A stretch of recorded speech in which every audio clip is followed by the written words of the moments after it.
No vídeo de hoje vou estar a fazer o unboxing do meu novo iPad Pro de 11 polegadas, da capa protetora e também da Apple Pencil de segunda geração.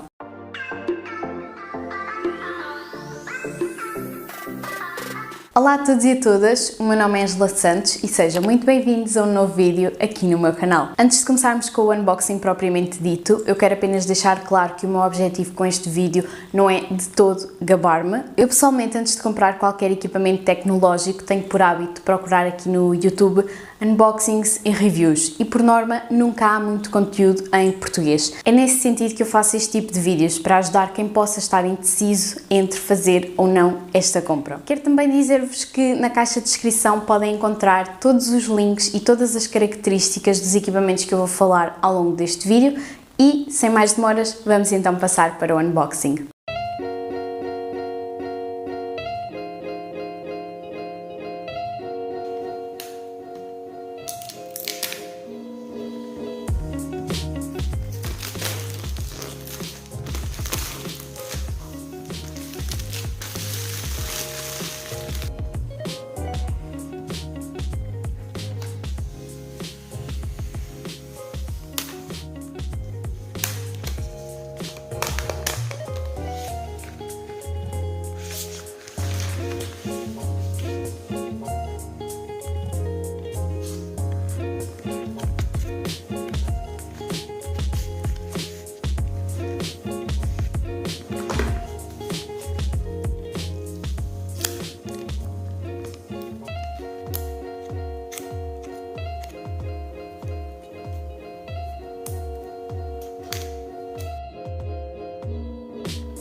Apesar desta compra ser já há muito um desejo meu, ela na verdade foi sim um bocadinho inesperada. Aquilo que aconteceu foi que eu tive um problema com o meu iPad da sexta geração e com a caneta da primeira geração, que era aquela que eu tinha, e foi também por isso que na semana passada não houve vídeo aqui no canal. Como eu só o tenho há 3 dias, ainda não vos consigo dar uma opinião muito formada acerca dele.